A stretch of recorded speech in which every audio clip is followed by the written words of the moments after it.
ये कुलचा देख के आपके भी मुंह में पानी आ गया होगा, जबकि इसके लिए ना हमने कोई तंदूर लिया है, ना ओवन लिया है, ना माइक्रोवेव लिया है। इसको बिल्कुल हमने सिंपल से तवे के ऊपर बनाया है और जो कि बहुत टेस्टी बना हुआ है ये। तो ये है हमारे स्टफ्ड आलू के कुलचे, जिसको हमने सर्व किया है सोया टिक्का मसाला और अमरस के साथ में। तो चलो जी रेसिपी शुरू करते हैं। इसके लिए सबसे पहले हम डो लगाते हैं। डो के लिए लिया है मैंने मैदा, जो कि 1 कप मैदा है, जिसमें आधा कप मैंने लिया है गेहूं का आटा। आप चाहो तो आटा पूरे आटे के साथ बना सकते हो, आप चाहो तो पूरे मैदे के साथ बना सकते हो। और इसी के साथ में लिया है मैंने हाफ टी स्पून लिया है बेकिंग पाउडर, 1/8 टी स्पून लिया है मैंने बेकिंग सोडा, और इसमें लिया है मैंने आधा कप लिया है मैंने दूध का, और 1/4 कप लिया है मैंने दही का। इसी के साथ में मैंने इसको अच्छे से मिक्स कर लिया है और इसके अंदर डाल दिए है 1 बड़ा चम्मच डाल दिया मैंने ऑयल का, और 1 चम्मच डाला है मैंने शुगर का, और थोड़ा सा डाला है, पिंच डाला है मैंने इसके अंदर सॉल्ट, ताकि थोड़ा सा फीका नहीं लगे। जो हमारा आटा है ये फीका नहीं लगे। बाकी पूरे रेसिपी के इंग्रेडिएंट्स हैं वो मैं नीचे कैप्शन में लिख देती हूँ, नोट डाउन कर दूंगी, अब वो चेक कर सकते हो। अब इसको धीरे धीरे करके हमें पूरा आटे को मथ लेना है। पहले हमें पानी नहीं डालना, पानी डालना है हमें बाद में। पहले हमें दूध और दही के साथ में इसको मिक्स कर लेना है। अब इस आटे को आपको थोड़ा सा सॉफ्ट लगाना है। अब इसको हम रख देते हैं आधा घंटा के लिए रेस्टिंग के लिए, क्योंकि ताकि इतनी देर में हमारा जो बेकिंग सोडा बेकिंग पाउडर है वो एक्टिवेट हो जाए।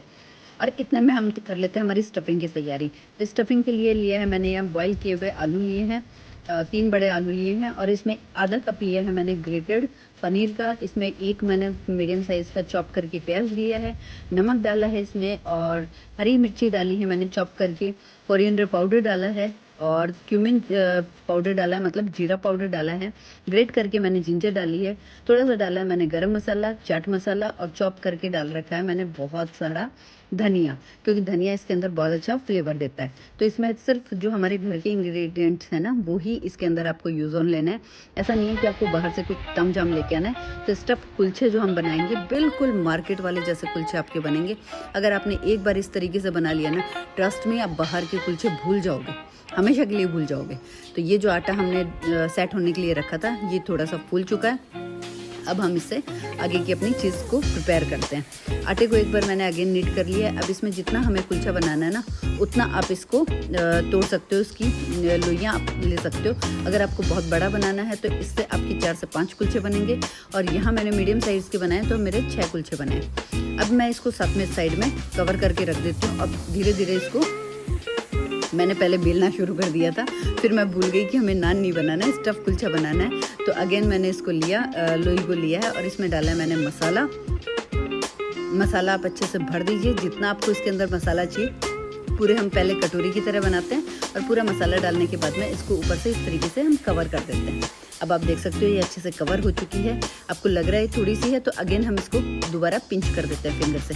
अब ये पूरा अच्छे से कवर हो चुका है। अगेन मैं आपको दिखा देती हूँ, इस तरीके से आपको कटोरी लेनी है। कटोरी के अंदर आपको पूरा मसाला भर लेना है, जैसे मैं भर रही हूँ, या फिर आप छोटे छोटे से बॉल्स बना के भी आप ले सकते हो, वो भी आप इसके अंदर स्टफ कर सकते हो। अगेन मैंने इसको इसी तरीके से पूरा कवर कर दिया है। आप देख सकते हो किस तरीके से कवर किया। इसी तरीके से आपको कवर कर लेना है। थोड़ा सा नीचे डाल दिया मैंने तेल ताकि चिपके नहीं। ऊपर लगा दिया मैंने धनिया, हरा धनिया। आप चाहो तो यहाँ पे कलौंजी भी लगा सकते हो, आप चाहो तो यहाँ पे अगर आपको गार्लिक का फ्लेवर चाहिए तो थोड़ा सा आप गार्लिक भी डाल सकते हो। मैंने यहाँ सिर्फ सिंपली मैंने इसके साथ में बनाया धनिया के साथ में।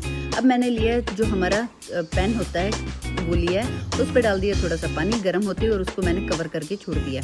तो कवर करने के बाद में आप देख सकते हो कि 1 मिनट, मैक्सिमम 1 मिनट लगेगा इसको लो टू मीडियम फ्लेम पे। अच्छे से आप देख सकते हो कि पूरा अच्छे से ब्राउन स्पॉट्स आ चुके हैं आगे के और पीछे की साइड में। अब हमें इसको थोड़ा सा और फुला लेना है। तो मैंने इस पर डाल दिया थोड़ा सा बटर डालने के बाद में अगेन मैंने इसको पलट के फ्लिप करके इसको सेक दिया। आप देख सकते हो बहुत डिलीशियस लग रहा है ये इस तरीके से, देखिए। तो आपको ना तामझाम करना है ना ही कुछ और करना है, सिंपल सा आपको तवा लेना है, तवे के ऊपर पानी डालना है। पानी डालने के बाद में आप इस तरीके से ये हमारे तैयार हो चुके हैं कुलचे, स्टफ्ड आलू के कुलचे। रेसिपी कैसी लगी